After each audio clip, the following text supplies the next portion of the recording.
여러분들이 지금 오늘 이 시간부터 내 몸에서 간을 신경 써야 된다라고 하는 부분. 자, 왜냐하면 지금 여러분들이 간에 신경 써야 하는 이유 중에 가장 중요한 것은 뭐냐면 간이 회복돼야 여러분들이 갖고 있는 병이 회복돼요. 암이든 아니면 혈압이든 당뇨든 아토피든 염증이든 백혈병이든 갖고 있는 질병이 회복되려면 먼저 어디가 회복돼야 된다고요? 간이 회복돼야 돼요. 이거 명심하셔야 돼요. 그래서 이거 놓치면 문제가 생길 수 있어요. 간은 정말 훌륭한 기관이에요. 우리 몸에 이 내부 기관에서 가장 크고 가장 복잡한 기관이에요. 그래서 간의 이 기능을 보면요, 대체적으로 우리가 생각할 때는 해독 기능을 한다라고 하지만 해독 말고도 하는 게 정말 많아요. 그래서 거의 수백 가지 이상의 일을 한다고요. 수백 가지.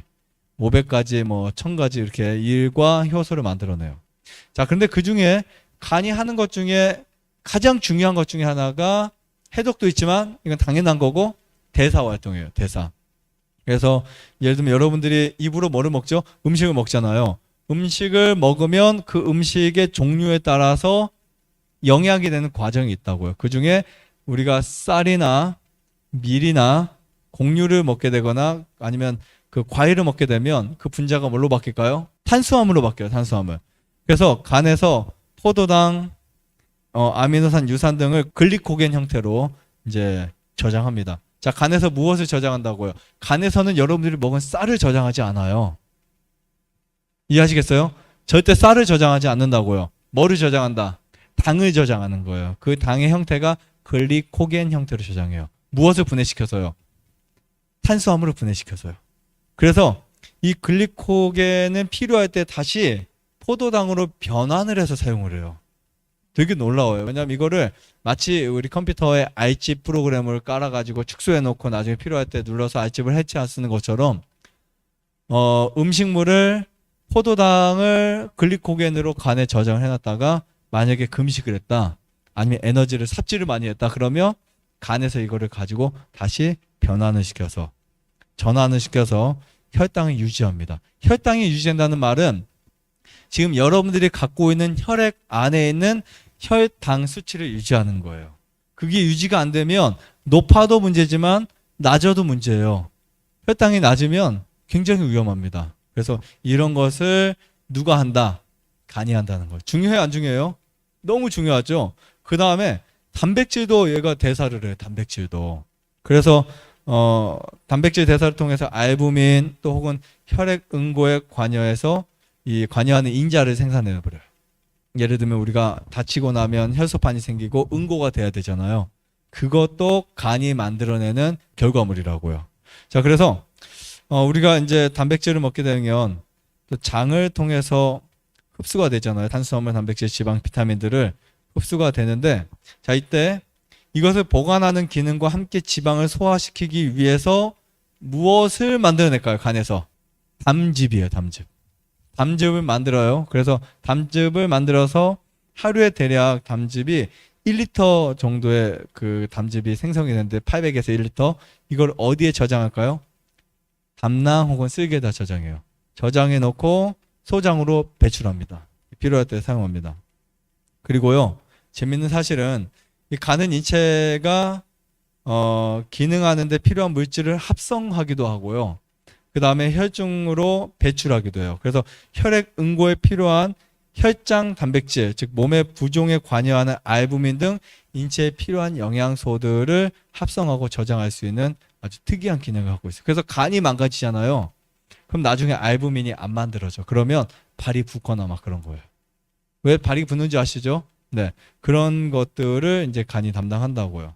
그리고 자, 우리가 음식을 먹잖아요. 소량이기는 하지만 비타민 A, D, 비타민 B 이런 거 있죠.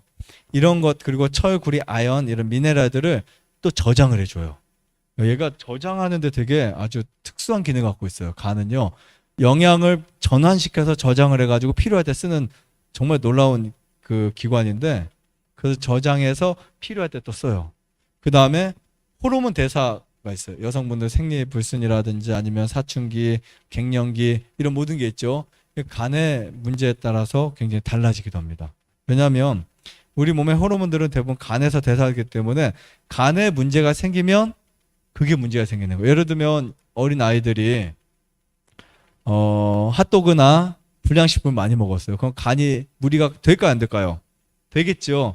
그때 사춘기 때 뭐가 나요? 몸에 막 여드름 같은 것도 많이 나요. 그리고 그게 해결이 안 되면 그때 성격도 바뀌고, 네, 아이의 몸속에 독소가 많이 생기면서 그때 1차적으로 이제 성 호르몬의 변화도 오지만 몸에 어떤 문제도 생겨납니다. 그래서 이 간은 호르몬 대사에도 되게 중요하다. 즉 대사에서 정말 중요하다고 보시면 돼요. 여러분들 먹는 음식, 간은 정말 중요해요. 근데 그것뿐만이 아닙니다. 해독계도 정말 중요해요. 그래서 저는 크게 그 수백 가지 중에 그냥 여러분들에게 간을 설명할 때 두 가지 설명해요. 하나는 대사 활동, 하나는 해독기관, 해독기능. 우리가 유해한 물질들이 몸에 들어올 수밖에 없는 조건의 삶을 살아갈 수밖에 없어요. 맞죠? 그래서 그런 유해한 물질들이 이 인체 내에 침입하게 되면 이 해로운 물질을 파괴하여 보호하고 독소를 해독하기도 하는 이 기능이 아주 잘 되어 있는 것이 바로 간이라고 보시면 됩니다. 그래서 간에서는 여러 가지 그 이물질들이나 우리 몸속에 들어오는 그러한 나쁜 물질들을 살균 처리하기도 하고요.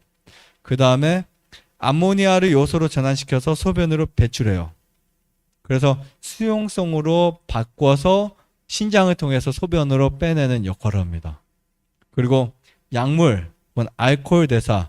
우리가 보통 이제 각종 약물을 먹거나 알코올을 먹게 되면 간에서 또 해독을 해요. 그러니까 우리가 알코올을 많이 먹은 사람들에게 흔히 일어나는 그 증상 중에 하나가 알코올성 지방간 뭐 이런 게 있죠. 간이 일을 잘 못하니까 망가지니까 거기 지방이 쌓이기 시작해요. 그 다음에 혈액의 저장고기도 해요. 우리 몸에 간이 보유하고 있는 혈액의 양이 있어요. 우리 몸에 혈액의 전체 약 13%가 간에 있어요. 엄청나죠? 혈액의 13%가 그 간에 있다고요. 혈액의 저장고다라고 보시면 됩니다. 그래서 여러분들에게 저는 감히 말씀드리고 싶은 거, 여러분들 병이 좋아지려면, 몸이 회복되려면 간에 꼭 신경 써주세요. 꼭 명심하세요. 그래서 지금까지 어떤 음식 먹고 뭐 해야 되나 이런 것보다 그거 먹었을 때 내 간이 괜찮을까?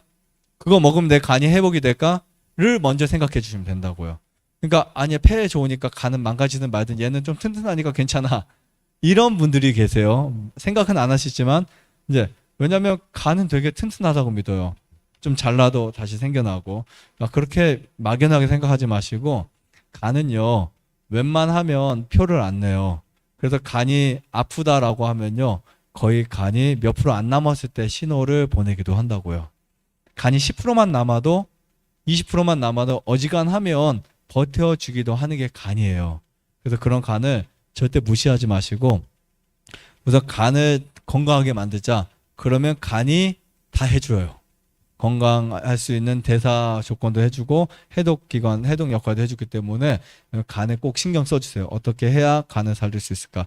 어떻게 해야 간을 건강하게 할 수 있을까? 그 간을 살리고 간을 건강하게 하는 길이 건강을 회복시킬 수 있는 길이라고 볼 수 있습니다. 그래서 저는 그런 생각을 했어요. 그러면 간을 어떻게 살릴 수 있을까? 대부분 사람들의 간이요 다 죽어가고 있어요. 간이 나쁜 분들이 대부분 표시가 잘 안 나요. 근데 우리가 보통 간이 나빠질 때 일어나는 증상들이 있을까 없을까요? 있겠죠. 몸에 붉은 반점이 많이 생긴다. 피곤하다. 눈이 막 되게 이렇게 힘들다. 시력이 나빠진다. 소화가 안 된다. 옆구리가 아프다. 등이 아프다. 뭐 등등 뭐 이런 그 간이 안 좋아질 때 대표적인 증상들이 되게 많이 있어요. 한두 가지가 아니고요. 수십 가지 내지 수백 가지, 수천 가지가 될 수 있어요. 왜냐하면 간이 하는 일이 많은 것만큼 얘가 증상을 나타내는 방향이 되게 많아요. 어떤 데는 신장이 안 좋은데 그게 신장이 안 좋은 게 아니고 간이 안 좋은 경우도 있어요. 이상하게 검사했는데 간은 괜찮아. 근데 신장 수치가 별로 안 좋아요. 근데 우리는 보통 신장이 안 좋으니까 했는데 알고 보니까 간이 안 좋은 거예요. 어떤 경우는 피부가 가려워서 아토피인 줄 알고 봤더니 결국에는 간이 안 좋아서 그런 거예요. 이것도 왜 그러냐면 간이 좋아야 히스타민이라고 하는 애를 없앨 수 있어요. 히스타민이 뭐냐면 혈관을 팽창시켜주는 애예요. 이해하시겠어요? 그럼 문제가 생기면 히스타민이 나와가지고 혈관을 부풀게 한다고. 그럼 뭐가 많이 지나갈 수 있어요? 혈액이 많이 지나간다고요. 그리고 나서 히스타민이 제 역할을 다 하면 그냥 없어져야 돼요. 그런데 간이 안 좋은 분들은 그 히스타민을 없앨 수가 없어요. 약을 먹어야 돼요. 항히스타민제를. 안 그러면 계속 다니면서 가려움을 유발시켜요. 그래서 아토피도 건선도 피부가 안 좋은 분들도 피부보다 더 신경 써줘야 되는 것이 어디라고요? 간이라고요. 꼭 명심하세요. 그래서 피부에 많이 신경 쓰는 사람보다 간에 많이 신경 쓰는 피부 질환 환자들이 훨씬 더 빨리 낫는다. 이거 꼭 기억하시면 될 것 같습니다. 여러분들의 몸에서 간이 좋지 않을 때 일어나는 증상들이 있어요. 이거 좀 알아야 될 것 같아요. 왜냐하면 우리가 아무리 건강하다고 생각해도 간이 망가지면 우리 몸이 다 망가질 수 있어요. 그리고 반대로 여러분들이 어떤 질병에서 해결을 하고 몸에서 질병이 나으려면 간이 먼저 회복되셔야 돼요. 제가 오늘 우울증 한 분과 상담도 했었는데 제가 그런 말을 했어요. 우울증 낫기 위해서 간이 회복돼야 된다. 왜냐면요, 이 간에서 해독과 대사활동이 제대로 안 되잖아요. 어떤 질병도 해결이 안 됩니다. 심지어 여러분들이 근육을 만들고 운동에서 알통 하나를 만들기 위해서도 간이 일을 해야 돼요. 약물을 먹었을 때 그 약독을 최대한 말끔히 씻어내려고 해도 간이 회복이 돼야 돼요. 피부의 가려움도 간이 안 좋으면 생겨요. 신장도 간이 안 좋으면 망가져요. 위도 간이 안 좋으면 손상을 입습니다. 그래서 여러분 간이 좋아져야 되는데 우선 이거 좀 아셔야 돼요. 자, 간이 좋지 않을 때 증상들, 우리 몸이 피로감이 느껴져요. 막 뻐근하고 어느 순간부터 이렇게 뻐근하고 피곤함이 있어요. 네, 이런 증상들 혹시 있으신 분들, 그러니까 물론 이거 하나하나가 무조건 다 간이야 그건 아니지만 대체적으로 간이 힘들 때, 간이 좋지 않을 때 일어나는 증상이라고 보시면 될 것 같습니다. 그래서 참고하셔야 돼요. 막 뻐근하거나 이 몸이 피곤할 때 일어나는 증상이 이런 부분들이고요. 그 다음에 특히 저는 이거 많이 말씀드려요. 눈의 피로. 막 눈이 어느 순간부터 막 피곤해요. 그래서 7시, 8시 초저녁만 되면 눈을 못 뜨겠어요. 아니면 우리 피곤할 때 증상이 눈이 이렇게 크게 못 뜨겠죠. 그런 거 경험해 보셨죠? 몸살 날 때 눈 뜨고 싶어요? 뜨기 싫죠? 그리고 또 막 눈이 피로도가 심할 때 보면은 대부분 간이 안 좋은 거예요. 대부분은요. 물론 눈 자체에 문제가 있기도 합니다만, 그리고 시력이 저하되기 시작해요. 간이 나빠지면요, 어느 순간 시력도 급격히 떨어지는 경우도 있습니다. 굉장히 빨라요. 그래서 이런 건 주의하셔야 되고요. 그리고 복부가 이렇게 팽만해져요. 복통이 있어요. 그럴 때 위통도 있고 뭐 대장이 안 좋아서 그럴 수 있지만 간이 안 좋아서 되는 경우도 있어요. 막 갑자기 가스가 많이 찬다든지 아니면 여기 복부 통증이 있다든지. 그 다음에 실제적으로 간 비대가 생겨요. 간이 안 좋을 때. 우리 뭐 간이 커진다 그 말 들어보셨죠? 간이. 그러니까 간이 커지면 좋은 거 아니에요. 그리고 간경화도 생깁니다. 이 간경화, 간경변이라는 것은 뭐냐면 간이 활동을 잘 못하고 있는 거예요. 굳었다는 뜻이에요. 동맥경화, 동맥 굳었다는 거죠. 뇌경화, 뇌경색, 그 다음에 간경화, 이렇게 해서 경화라고 하는 부분이 생깁니다. 그리고 심부전증으로 인해서 소변이 감소되기도 해요. 소변량. 그래서 소변이 감소는 무조건 신장 안 좋아? 뭐 안 좋을 수 있지만 그 전에 간이 망가지고 있다는 소식 중에 하나라고 보시면 됩니다. 그럼 어느 날부터 갑자기 식욕이 떨어지고 있어요. 내가 입맛도 떨어지고 밥맛이 별로 안 좋지? 분명히 내가 저번 달은 음식 되게 맛있고 했었는데 간이 힘들면 그래요. 소화 효소를 잘 못 만들어내거나 담즙에 관여하는 부분이 좋지 않으면 식욕이 좋지 않습니다. 그리고 구토 증상이 일어나거나 소화 불량이나 잦은 방귀도 일어날 수 있어요. 자, 그 다음에 특히 피부에 관여하는데요. 피부 색깔이 갑자기 어느 순간부터 변했어요. 붉은 반점도 생기고 검정 점도 많이 생기고 그 다음에 피부가 노란색으로 황달이 생기고 이런 것들, 이게 간이 아주 심하게 망가지고 있다는 증거이기도 합니다. 그리고 또 뭐가 있을까요? 소변이 갈색 소변이라든지 구취, 기억력이 떨어져요. 갑자기 어느 순간 내 기억력이 왜 이렇게 나빠졌지? 이럴 때 의심해 보셔야 돼요. 혹시 부종이나 복수, 피부 가려움 이런 것도 있어요. 그 다음에 간질환, 심한 경우에 출혈, 복수까지 생기고요. 성기능의 장애도 생겨요. 이거 좀씩 더 심해지는 경우, 이런 경우도 있고요. 그 다음에 식사는 똑같이 하는데 어느 순간부터 체중이 급격하게 빠지기 시작해요. 이것도 간이 안 좋다는 뜻이에요. 되게 많죠. 그 다음에 이제 똑같이 활동하는데 우리 등산을 해보면 땀이 나죠. 그죠? 운동 열심히 하면 땀이 나는데 그 땀보다 비정상적으로 땀이 날 때가 있어요. 체력이 떨어질 때 운동을 하면 확실히 땀이 막 비 오듯이 쏟아질 때가 있어요, 없어요? 땀이 안 나는 것도 문제인데 땀이 너무 많이 줄줄줄 흐르는 것도 문제예요. 그것도 어디가 안 좋아졌다? 간이 안 좋아졌다는 뜻입니다. 변비. 그리고 우리가 음식을 먹는데 갑자기 변비가 생겨서 섬유질 부족의 확률이 더 높지만 간이 안 좋아져서 생기는 변비도 있다고요. 그리고 어딘가 가다가 부딪혀요. 그럼 멍이 되잖아요. 그 멍이 유난히 잘 되는 분들이 있어요. 몸에 여러 가지 혈액이 안 좋아서 그런 경우도 있지만 간이 안 좋아서 그런 경우도 굉장히 높습니다. 그리고 조금만 먹어도 헛배가 불러요. 여러분들이 병원에 가서 검사했는데 간 수치 정상으로 나왔어요. 그런데 정상으로 나왔는데 이런 증상들이 여러 개 있어요. 그럼 뭐를 믿으셔야 될까요? 수치를 따라가지 마세요. 절대요. 수치를 믿고 그냥 가다가 나중에 그런 말 있죠. 한 방에 간다 이런 말 있잖아요. 나중에 정말 무너질 수 있습니다. 그래서 이런 증상들을 기억하셨으면 좋겠습니다. 조금 더 구체적으로 이제 제가 이 간 기능을 자가진단해서 여러분들이 이 3가지 이상이면 좀 그래도 준비하고 특별히 신경 써야 되는 부분 조금 더 제가 구체적으로 가져왔습니다. 자, 여기 보셔서 지금 내가 하루 생활하는 데 있어서 이 3가지 이상의 증상이 있다. 그러면 지금 간 기능이 저하됐다는 뜻이에요. 자, 보세요. 첫 번째, 잠은 분명히 7시간, 8시간 잤는데 그런 경우 있잖아요. 일어나기도 힘들고 피로감이 너무 많아요. 근데 그게 어쩌다 한 번은 괜찮을 수 있어요. 근데 그게 매일 그래요. 이상하게 왜 일어나기가 요즘 따라 힘들지? 아직 없으세요? 하지만 그런 증상이 있다라고 하면 하나를 체크해 보세요. 두 번째는 우측 이 상복부 통증이 오고요. 불편함과 답답함이 이 배 속에서 있어요. 답답함이. 뭔가 그냥 소화가 더부룩하다는 표현 많이 하죠. 더부룩하다는 표현. 이상하게 생겨요. 어느 순간부터 소화가 잘 안 돼. 그 다음에 여성인 경우에 생리불순, 갑자기 생리불순이 일어나고 남성인 경우에 성기능 장애 이런 것들이 생겨요. 여기도 체크를 해놓으셔야 돼요.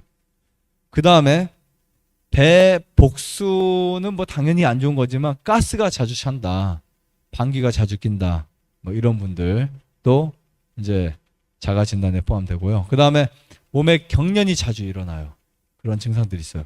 경련이 자주 일어난다든지 아니면 피부가 자주 가려워요. 피부가. 그러니까 피부가 너무 약하거나 자주 가렵다라고 하시는 분들 포함되고요. 자, 그 다음에 약간 아직 흰색은 아니지만 염증이 있는 대변과 갈색 소변들, 이것도 체크를 하셔야 돼요. 내가 어느 순간부터 소변이 갈색으로 나와. 근데 물을 좀 많이 마셔보세요. 괜찮으면 괜찮아요. 근데 좀 마셨는데도 색깔이 잘 안 변해. 그러면 간이 안 좋은 거예요. 그리고 손톱이 하얗게 변하고 주로 새로 주무니가 많이 생겨요. 이제 저희 정상적인 사람들도 그래요. 스트레스 많이 받고 일 많이 하고 막 계속 그러잖아요. 그러면 손톱에 문제가 오는 게 느껴져요. 그러다 또 쉬면 좀 괜찮은 게, 근데 바로바로는 아니지만 그렇게 느껴져요. 막 오랫동안 신경 많이 쓰고 막 그냥 스트레스 많이 받고 하면 손톱에 문제가 오기 시작합니다. 그리고 손바닥, 팔, 가슴 등에 붉은 반점이 생겨요. 어느 순간 손바닥 보시면 보세요 한번. 반점이 생겼어요. 그리고 가슴 샤워할 때 보는데 반점이 몇 개 이렇게 생겨요. 저도 정말 일을 많이 이렇게 신경 많이 쓰고 할 때 점이 한두 개 생겨요. 그러다가 이거 안 되겠다. 숨 먹고 좀 쉬면은 또 없어져요. 그런 증상으로 느끼니까 이거를 수치로 보면요 다 정상이에요. 그냥 너무 정상이에요. 근데 증상을 느끼니까 그거를 빨리빨리 해결해 주니까 몸에 문제가 안 생기는 거예요. 여러분, 건강한 사람이라고 증상이 없는 거 아니에요. 증상이 있으니까 너 무조건 환자야, 큰일 났다, 이게 아니고요. 그 증상은 여러분들이 심한 병에 걸리지 않도록 말해주는 사인이라고 보시면 돼요. 여러분들 꼭 간이 안 좋을 때나 혹은 피해야 할 음식 중에 하나가 튀김 음식들이에요. 보통 우리가 튀김 음식들이 맛있잖아요, 그렇죠? 네, 맛있고 또 대부분 사람들이 좋아합니다. 튀김 종류를. 근데 이 튀김의 가장 큰 문제가 이 트랜스 지방의 문제예요. 그래서 간의 염증을 발생시킵니다. 이것은 직접적인 부분이에요. 네, 먹었을 때 바로 망가뜨려요. 물론 산소 부족도 있고 튀김 음식의 어떤 그 활성산소나 아니면 산화작용이 굉장히 많지만 어쨌든 간의 염증을 바로 일으킬 수 있는 음식이라고 볼 수 있어요. 때로는 간이 안 좋을 때는 튀긴 음식 한 번만 먹어도 간 수치를 올릴 수 있습니다. 두 번째는 식초인데요. 먼저 우리가 술이 간에 안 좋다는 것은 누구나 다 아는 상식입니다. 그렇죠? 술이 간에 치명적이라면 저는 식초도 역시 그러한 부분에 해당하는 어떤 간에 되게 좋지 않은 그러한 식품이라고 볼 수 있습니다. 물론 우리가 양을 사용할 때 식초를 술처럼 마시지는 않지만 지속적으로 먹거나 어쩌면 한 번만 먹어도 굉장히 우리 몸에 악순환을 만들어낼 수 있는 물질인데요. 첫 번째로 보면 이 탄수화물이 분해되면 이제 당분이 되죠. 근데 이 당을 가지고 분해를 시키거나 당을 가지고 발효를 시키면 알코올이 됩니다. 근데 그것이 이제 초산균에 의해서 발효가 되면 식초가 돼요.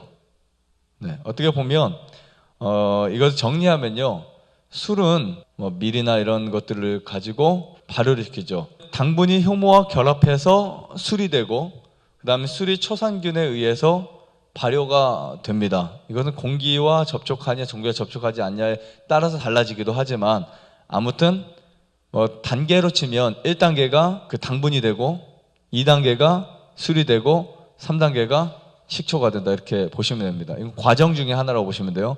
어떤 분들은 그 발효가 되는 양상이 다르기 때문에 식초가 괜찮다라고 말할 수 있지만 실제로 식초를 계속 먹게 되면 간이 손상을 입어요.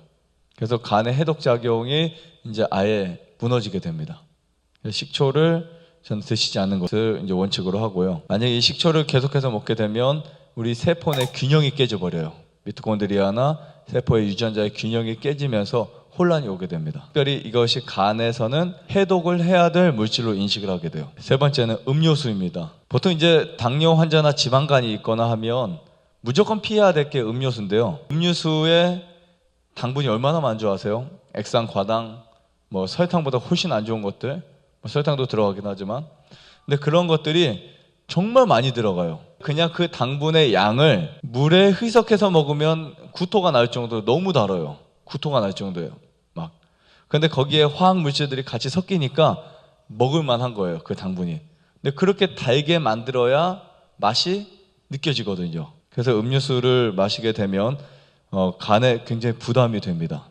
그리고 간에 지방이 형성이 될 수 있어요. 그리고 거기에는 그 당분만 들어가는 게 아니라 화학 물질들이 정말 많이 들어가요. 화학 물질과 액상과당, 설탕, 합성 착상료, 그다음에 그 보존료, 이런 게 어마어마하게 들어가요. 제가 이 식품 첨가물의 개수를 이렇게 봤더니 549종이나 됩니다. 엄청나죠? 네, 그래서 여러분 꼭 뒤를 읽어보셔야 돼요. 그 착상 합성료, 보존제 뭐 이런 거 엄청 이름에 따라서 막 다릅니다. 근데 여기에서는 사람이 먹지 말아야 할, 특히 간이 안 좋은 분들이나 환우분들이 먹지 말아야 할 것이 너무나 많아요. 근데 우리는 그냥 지나치고 이제 그것을 무심결에 이렇게 마시게 되거나 하면 굉장히 많은 손상을 입힌다고요.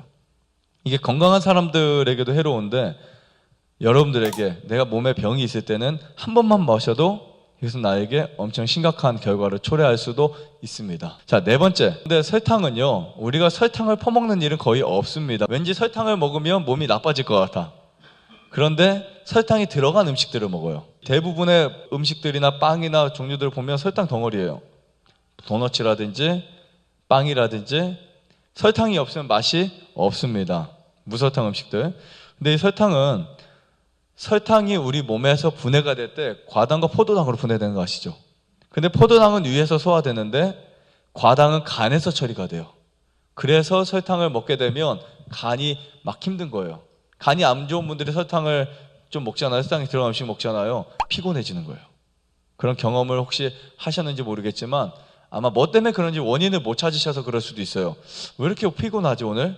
그랬을 때 가만히 검토해 보시면 뭐 설탕이 많이 들어간 빵을 먹었다, 설탕이 많이 들어간 뭐 주스를 먹었다, 설탕이 많이 들어간 떡을 먹었다 하면 막 피로가 느끼는 거예요. 이때 과당이 간에 주는 부담이요, 마치 에탄올이 간에 주는 영향과 똑같아요. 그래서 설탕을 먹는 것과 때로는 술을 마시는 것과 거의 흡사할 때가 있습니다. 그러니까 여성분들이 나는 술을 안 마시는데 왜 간암에 걸렸지? 하는 분들이 종종 있어요. 그분들의 대부분은 빵을 많이 먹는다든지 설탕이 들어간 음식을 많이 먹는다든지 하면 술을 먹은 것과 비슷한 결과를 만들어냅니다. 이것도 역시 간에서 처리해야 돼요. 해독해야 되고, 설탕이 안 좋은 이유들은 제가 또 강의한 것이 있기 때문에 따로 보시고요. 근데 설탕이 간을 굉장히 치명적으로 문제를 일으킨다. 이거 꼭 기억하세요. 다섯 번째는 가공육입니다. 가공육이 뭔지 아시죠? 저는 육식도 간에 안 좋다고 하는데, 이 가공육에 뭐가 문제가 또 되냐면 방부제가 문제가 돼요. 가공육에는 방부제가 들어가거든요.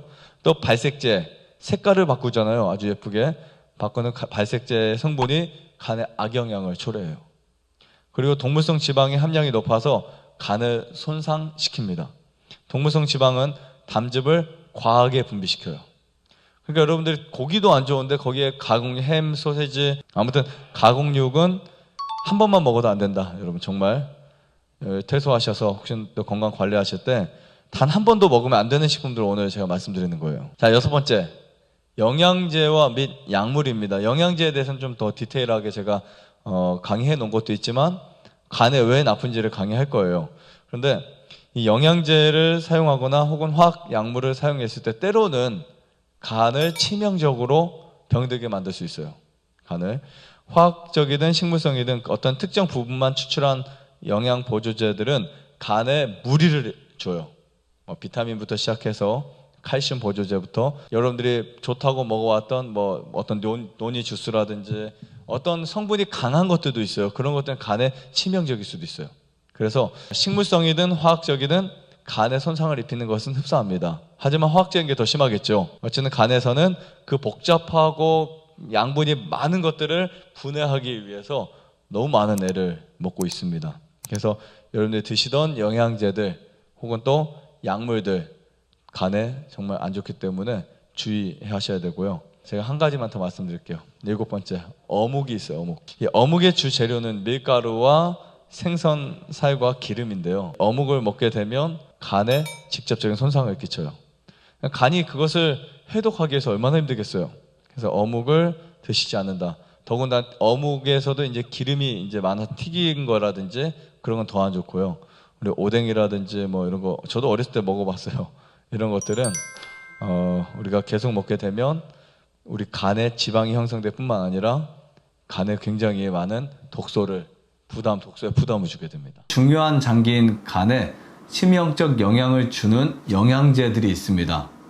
몸의 건강을 위해 섭취하는 영양제가 오히려 건강을 해친다는 것 잘 알고 피하셔야 할 것 같은데요. 지금부터 그 영양제를 알려드리고자 합니다. 이것은 미국 국립보건원에서 간에 관해 정리한 자료를 참고하였는데요.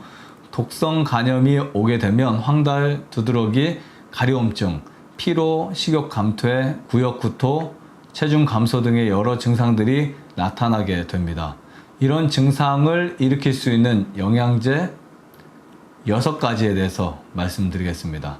첫 번째는 비타민 A와 비타민 B3 영양제입니다. 지용성 비타민인 비타민 A는 여드름이나 피부 질환 치료, 그리고 눈 건강에 좋다고 하여 섭취하는 분들이 계신데요. 과하게 섭취할 경우 초기에 모발이 거칠어지고 탈모 증상이 나타나며 피부가 건조해지고 지용성 비타민의 특성상 체내 축적됨으로 인해서 간 손상까지 유발할 수 있습니다.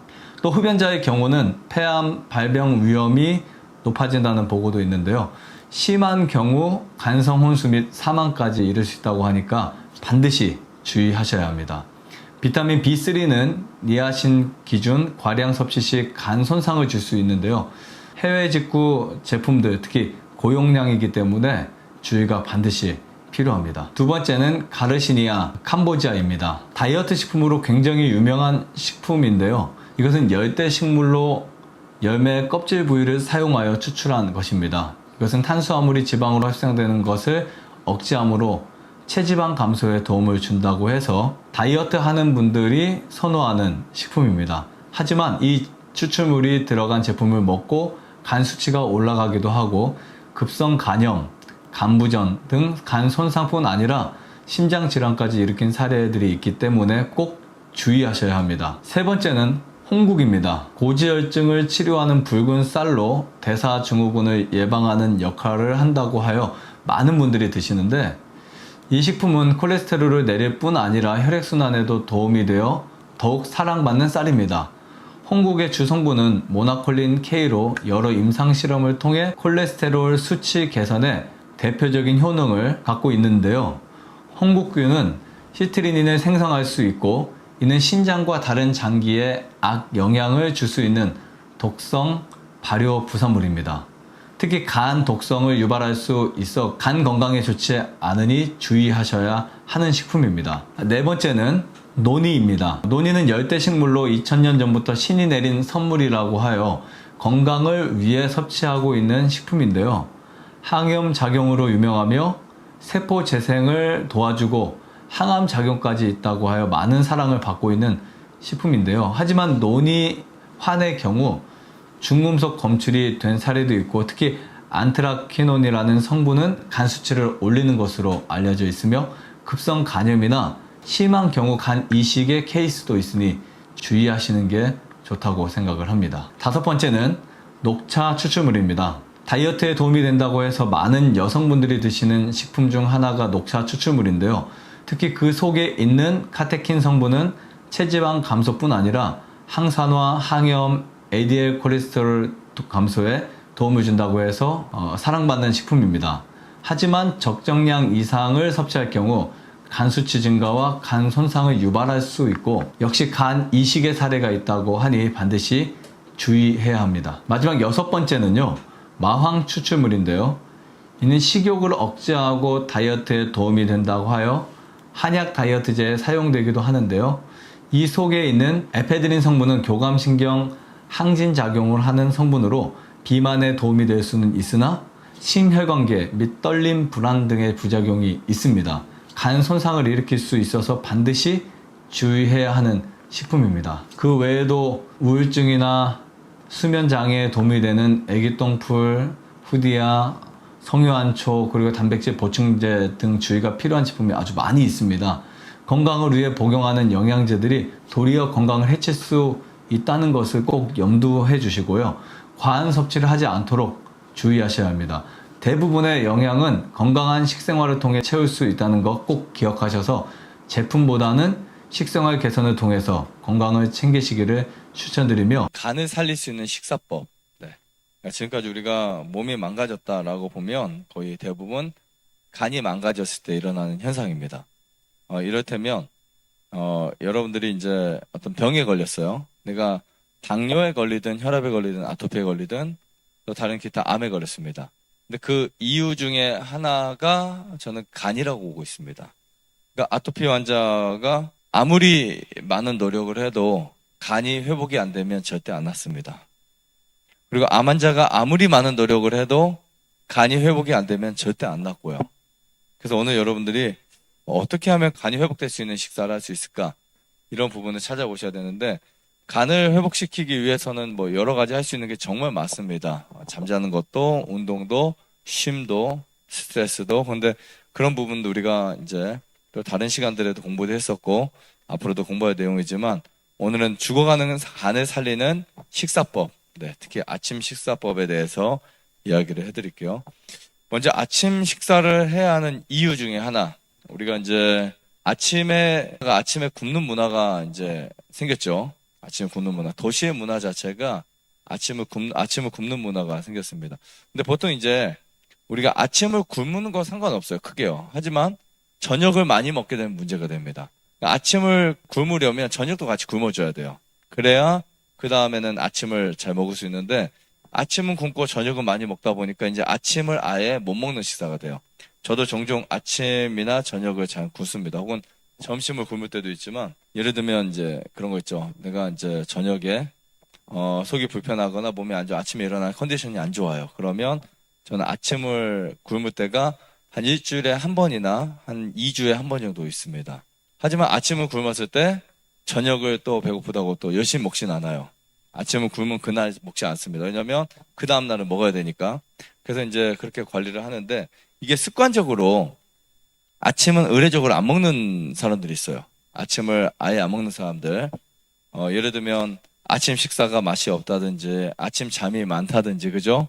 아침에 소화가 잘 안 돼 있다든지 이게 이제 저희 나음에서는 거의 그런 경우가 없지만 일반 외부에서는 그런 일들이 많이 있습니다. 저희 직원들은 아침 식사 거의 잘 하잖아요. 왜냐하면 저녁에 여기서는 뭐 고기도 안 먹고 일반 음식을 안 먹기 때문에 아침에 일어나면 우리 맛이 있어요, 없어요? 맛있죠?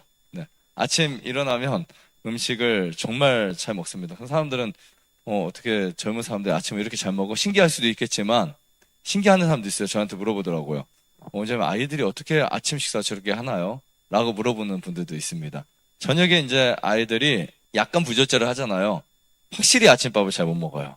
근데 아이들이 저녁에 과일하고 간단하게 떡이나 빵이나 이렇게 먹잖아요. 그러면 아침 잘 먹습니다. 근데 저녁에 간혹 우리가 여행을 가다가 시간이 안 맞아지고 늦게 먹고 막 하잖아요. 그러면 아침이 깔깔해요. 안 먹고 싶어 하고 막 그래요. 이제 아침 식사가 중요한 이유에 대해서 말씀을 드릴게요. 아침 식사를 거르는 사람이 아침 식사를 먹는 사람에 비해서 집중력이 떨어집니다. 그러니까 아침 식사를 거르는 사람이, 안 먹는 사람이 아침 식사를 잘 하는 사람에 비해서 통계에 나온 거예요. 통계에 나왔는데 집중력이 떨어져요. 그래서 가장 큰 문제 중에 하나가 신경질적이고 그 다음에 어떤 문제 해결 능력이 감소되는 연구가 나왔어요. 이 연구에 의하면 아침 식사를 거르면 뇌 속 중추가 식욕에 대한 흥분 상태로 변하면서 우리 몸은 불안정한 상태가 되어버립니다. 그래서 흔히 주변에 예민하거나 짜증 잘 내는 사람 쭉 보면은 이 사람 아침 식사 잘 안 하는 사람이야. 다혈질적이고 짜증을 잘 내고 문제가 생겼을 때 화를 먼저 내는 사람 보면 이 사람은 아침보단 저녁을 많이 먹는 사람이야. 아침 잘 거르는 사람이야. 연구 결과에 그렇게 나와 있어요. 그래서 집중력이나 사고력 등이 정말 많이 떨어져서 평소보다 더 떨어지게 됩니다. 아침에 이 뇌가 영양이 충분히 들어와줘야 됩니다. 그러니까 뇌가 허기짐에 따라서 집중에 대한 일의 무기력증이 생긴대요. 이런 부분. 그리고 다이어트에도 중요합니다. 살이 많이 찐 사람들일수록 아침 식사를 거르는 경우가 훨씬 많습니다. 실제로 이 뇌에서도 출출함이 느껴질까 안 느껴질까요? 뇌에서도요. 느껴집니다. 그래서 이 보상 심리로 과식을 하게 돼요. 한 끼를 아침을 굶게 되면 그래서 야식을 하게 될 확률이 훨씬 더 높아집니다. 아침을 굶은 사람들, 아침을 안 먹는 사람들의 습관, 뇌의 습관 중에 보상 중추가 회로가 열리면서 저녁에 과식하게 될 확률이 훨씬 높아진다는 거예요. 실제로 BABS 나무병원에서 지난 2009년 실시한 설문조사에 따르면 1260명 중에 아침 식사를 챙겨 먹는 그룹에서는 일주일에 2번 이상 야식을 먹는 비율이 28%에 그친 반면 아침 식사를 아예 거르는 그룹에서는 일주일에 2번 이상 야식을 먹는 비율이 42.6%로 많았다고 합니다. 그러니까 여러분 저녁에 늦게 먹는 거 안 좋다는 거 아는데 못 참는 거예요, 이게 우리 뇌에서. 근데 어떤 사람이 더 못 참는다고요? 아침을 안 먹는 사람의 뇌가 더 못 참는 겁니다. 그래서 우리는 아침 식사를 잘 하려고 노력을 해야 되고요. 아침을 먹지 않는 사람이 먹는 사람보다 비만, 고혈압, 당뇨, 심장병 등에 걸릴 확률이 높습니다. 그리고 아침 식사를 하지 않는 사람은 아침 식사를 하는 사람에 비해 뇌 노화도가 빨라져요. 뇌가 훨씬 빨리 늙습니다. 아시겠죠? 아침 식사를 여러분 꼭 잘 하셔야 돼요. 특히 이제 성장기 때, 아이들 성장기 때도 아침 식사가 정말 필요한데 그 이유 중에 하나가 오전 두뇌 활동에 필요한 에너지를 공급받을 수 있는 시간입니다. 그래서 아이들이 아침을 잘 안 먹고 학교에서 공부를 하면 산만함, 집중력 저하증 이런 것들이 생기고요. 그 다음에 아침을 안 먹었을 때 아이들에게 또 한 가지 문제는 학습 능력뿐만이 아니라 창의성도 떨어진다는 연구 결과가 나왔습니다. 자, 여러분 아침 식사 하셔야 되겠죠? 네, 아침 식사 꼭 하셔야 되고요. 우리 간은 혈액의 몇 퍼센트를 보유하고 있을까요? 우리 몸의 혈액의 몇 퍼센트를 간에서 보유하고 있을까요? 약 13%를 보유하고 있습니다. 간이 크기가 1.3kg에 비하면 엄청난 양입니다. 사실 그죠? 간의 크기가 2kg 채 안 됩니다. 우리 몸은 체중이 60kg, 70kg, 뭐 50kg 나가는 거에 비하면 간이 갖고 있는 보유하고 있는 혈액량이 정말 엄청납니다. 그 이유 중에 하나는 간이 수행하고 있는 일이 아주 많다는 뜻이겠죠. 500가지 이상의 일을 하고 있는 중요한 장기인데, 그래서 요즘에 보면 간에 좋은 영양소가 정말 많이 팔리고 있어요. 네, 주변에 보면 사람들은 간 영양소를 꼭 한 가지씩 챙겨 먹습니다. 간이 안 좋으면 삶의 질이 피폐해지고 정말 많이 떨어집니다. 특히 이제 대표적으로 간이 안 좋을 때 일어나는 현상 중에 하나가 만성 피로. 피곤함증이 나 왜 이렇게 피곤하지? 일도 안 했는데. 그렇게 피곤한 분들 있죠. 간이 안 좋아서 그래. 간이 안 좋아서. 그리고 소화불량. 위가 안 좋아서 소화가 안 되는 줄 알았더니 보니까 간이 안 좋아도 소화가 더 안 돼요. 단백질이 소화가 안 돼요. 또 어제 말씀드린 것처럼 포도당이 저장이 잘 안 돼요. 분해가 안 돼요. 콜레스테롤 분해가 잘 안 돼요. 여러 가지 문제가 생깁니다. 비타민 합성도 안 돼요. 미네랄도 우리 몸에 축적이 안 됩니다. 간이 안 좋으면 문제가 한두 가지가 아닙니다. 수만 가지 문제, 엄청나게 많은 문제가 발생하게 됩니다. 그래서 여러분들은 간을 관리하셔야 돼요. 이 상태가 넘어가다 보면 황달도 오고 부종도 오고 복수도 차고 암도 생기고 여러 가지 질병이 생기고 문제들이 생기면서 여러분들의 일상적인 생활에 엄청난 피해를 줄 수 있습니다. 우선 우리가 간을 건강하게 하려면 첫 번째 조건 중에 하나가 아침 식사를 해야 됩니다. 그러니까 오늘 주제가 간을 건강하게 하는 게 아니라 간을 건강하게 만드는 식사법. 네, 아침 식사를 하셔야 돼요. 그러니까 여러분들이 내가 음식을 먹으면서 내 간에 좀 좋아진 식사를 할 거야 라고 한다면 반드시 어떤 식사를 하자? 아침 식사를 하자. 아시겠죠? 네, 아침 식사를 반드시 하셔야 돼요. 그래야 간이 좋아질 수 있는 첫 번째 발판이 될 수 있습니다. 그 다음에 간이 좋아지려면 우리 간이 좋아지는 식사법에는 반드시 육식이 없어야 돼요. 고기, 우유, 계란, 동물성 식품이 싹 사라져야 됩니다. 왜냐하면 이 동물성 식품들은 간에서 굉장히 큰 부담이 돼요. 특히 간에서 동물성 식품이 들어오게 되면 담즙을 생산해야 되는데 담즙의 양이 우리 몸에서 나오는 양이 800cc 정도밖에 안 됩니다. 그러면 우리가 동물성 식품을 많이 섭취할수록 담즙이 적어들겠죠. 아니면 담즙에 소화시킬 수 있는 그 양이나 비례적으로 문제가 생기기 때문에 나중에는 정상적 소화가 안 되고 그대로 내려가서 장내에서 부패하게 됩니다. 그러면 장내에서 고기가 부패하게 되면 또 간이 그것을 또 처리해야 되겠죠. 그러니까 간은 소화작용에도 도움을 주지만 해독작용에도 이제 도움을 줍니다. 그리고 여러 가지 호르몬을 만들거나 콜레스테롤 지방을 분해시키거나 영양소들을 그냥 전환시키거나 저장시킬 때도 간이 하는 일이기 때문에 정말 중요합니다. 그때 우리가 육식을 하게 되면 간이 치명적으로 어떻게 보면 간이 안 좋을 때는요. 치명적인 결과를 얻을 수도 있어요. 만약에 내 간이 정말 안 좋아. 간이 활동하는 범위에서 한 20%밖에 활동 능력이 없다. 20% 미만이다라고 했을 때 여러분들 식사로 고기를 한 끼를 드시잖아요. 어떤 결과가 일어날까요? 간에서 해독을 못 시켜서 혼수가 일어납니다. 그때는 단백질도 간에게 엄청난 독이 될 수 있어요. 간성 혼수가 일어나요. 간성 혼수가 뭐죠? 정신을 잃게 만드는 쓰러지는 현상들을 말하죠. 그래서 이제 우리가 아침 식단이나 점심 식단에서 반드시 육식을 빼야 됩니다. 그게 간을 건강하게 만드는 식사법이에요. 우리가 매 식단마다 고기나 우유 제품, 계란들을 올려놓고 생선을 올려놓고 간을 건강하게 만들 수 있다는 착각을 하지 마셔야 돼요. 그 다음에 식물성을 드셔야 되는데 이 식물성 단백질도 역시 많이 섭취하면 안 됩니다. 예를 들면 견과류나 콩류나 이런 것들도 많이 섭취하면 간에 오히려 독이 될 수 있어요. 그리고 이제 신선한 견과류를 드셔야 돼요. 만약에 견과류가 오래됐거나 찌들었거나 여러 가지 곰팡이가 폈거나 산화됐을 경우에 간에 고기보다 더 치명적인 독을 만들어낼 수도 있습니다. 일명 아플라톡신이라고 하는 독소가 곰팡이 난 견과류에서 만들어집니다. 발암물질 1급이에요. 발암물질 1급이 된장에서만 나오는 게 아니라 곰팡이 난 견과류에서 나올 수 있다. 그래서 견과류를 구입하셨을 때는 보관할 때 잘 보관하셔야 돼요. 신선도가 굉장히 중요합니다. 그나마 캐슈넛 같은 경우는 잘 보이잖아요. 호두 같은 경우는 잘 안 보여요. 안에, 그죠? 잣도 잘 보이죠? 근데 잣은 보통 오래 사놓게 되면 색깔이 어떻게 변해요? 흰색에서. 노르스름하게 변하죠? 땅콩이나 이런 것들. 그냥 버리셔야 됩니다. 개도 주면 안 돼요. 정말 해롭습니다.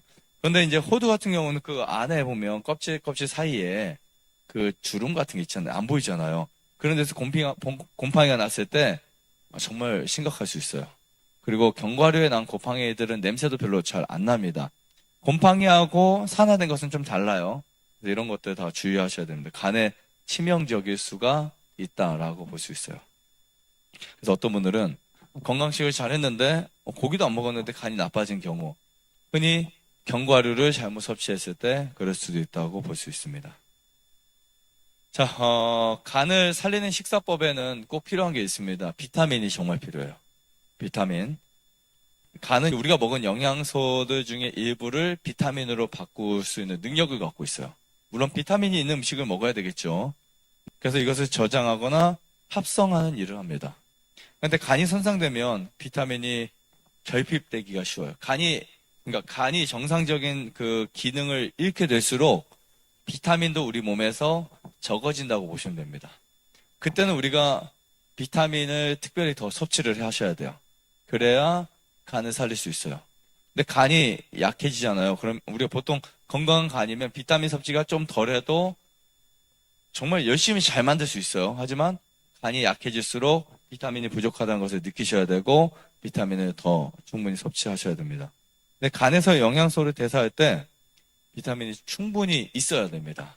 비타민 C라든지 비타민 D라든지 비타민 A라든지 이런 것들. 근데 어떤 것들은 비타민 A를 섭취하는 것이 아니라 베타카로틴을 섭취하게 되면 바뀌죠. 이게 다 어디서 한다고요?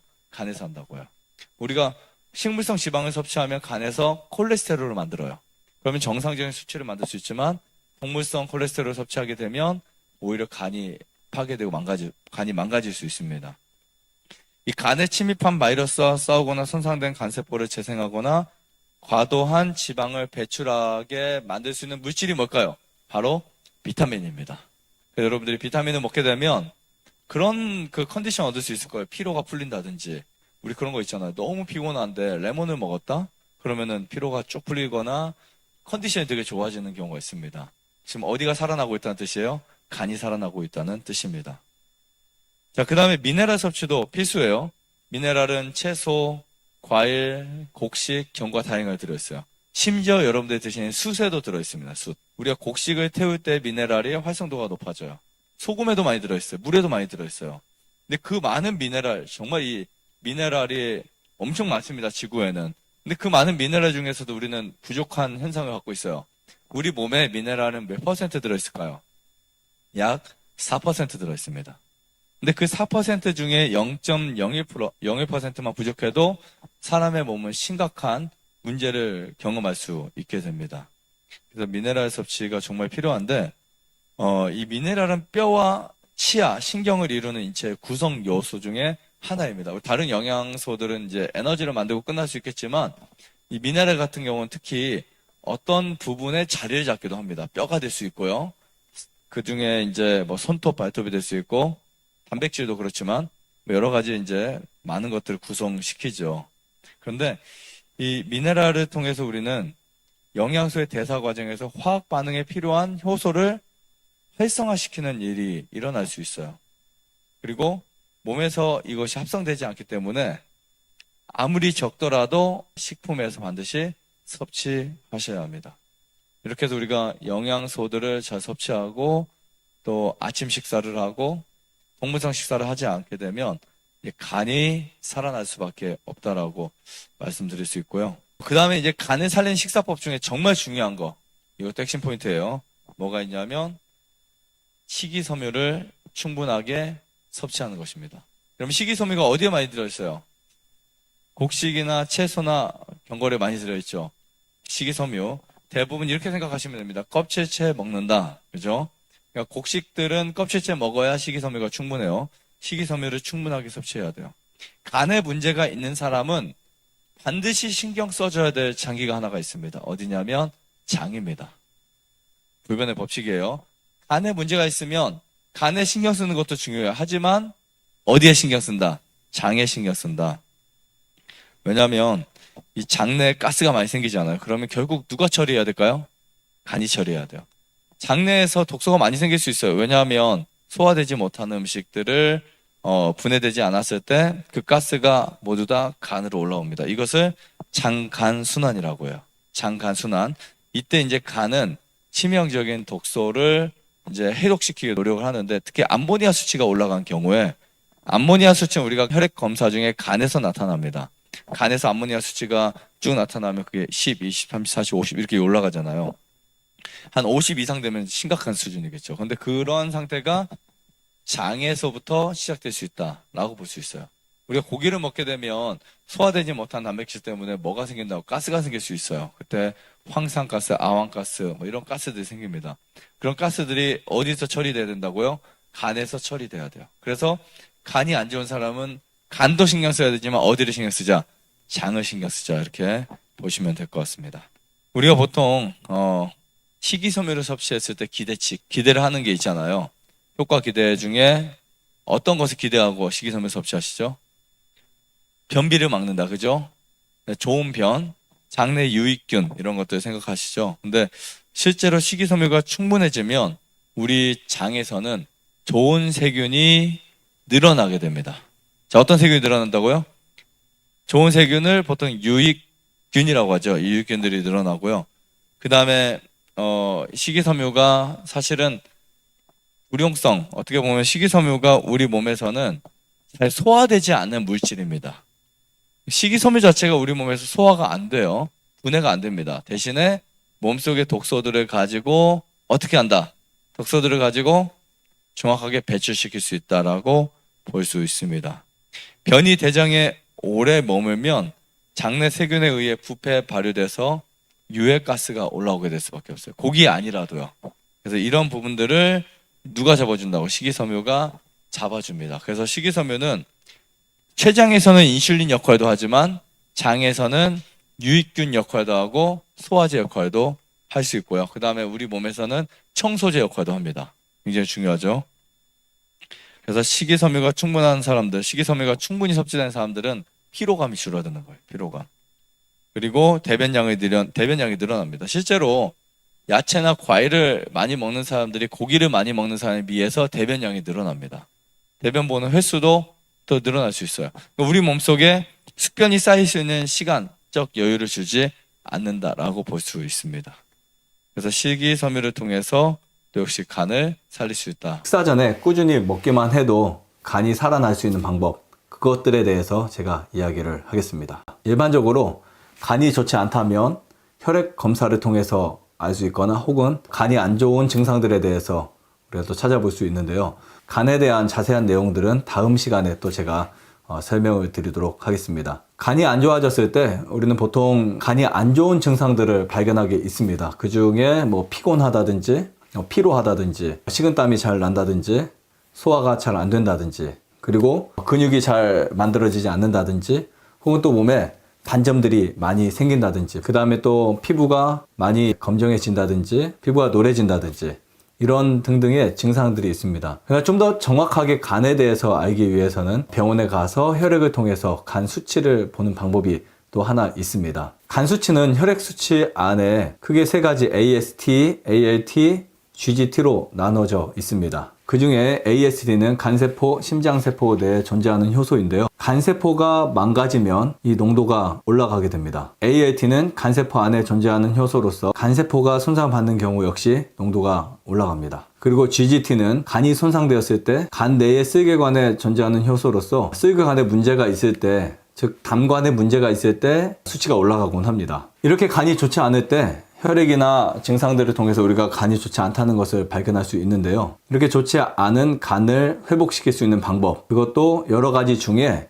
아침 식사 전에 2주에서 한 달 정도만 먹어도 그 효과를 볼 수 있는 부분에 대해서 제가 설명을 드리도록 하겠습니다. 우선 여러분들이 쉽게 구입을 해서 드실 수 있는 것 중에 하나는 오추출물인데요. 이 오추출물은 몸에 좋다고 이미 많은 사람들에게 알려져 있습니다. 옷 추출물을 드시게 되면 옷에 오를 염려는 크게 없습니다. 그래서 그 옷을 꾸준히 식사 전에 드시면, 식전에 드시면 정말 좋은데요. 오체 효능에는 항암 작용, 항균 작용, 살균 작용, 또 여러 가지 우리 몸의 면역 작용 등 좋은 작용을 하는 것으로 알려져 있는데요. 그 중에 이 오치 가지고 있는 이러한 놀라운 효능들이 바로 간을 살리는 겁니다. 그래서 간이 좋지 않을 때 매일 옷 추출물을 드시는 거 정말 적극 추천드리고요. 옷 추출물을 드실 때는 종이컵을 한 반 정도에서 3분의 2 정도 드시는 거 추천드립니다. 이렇게 옷 추출물을 한 2주에서 한 달 정도 드시면 간이 굉장히 놀랍게 좋아지는 것을 발견할 수 있습니다. 근데 어떤 분들은 옷만 생각하면 옷이 오르는 분도 있고 옷에 대해서 꿈을 꾸는 분이 막 간지러운 분들도 있어요. 그런 분들은 아무리 간에 좋아도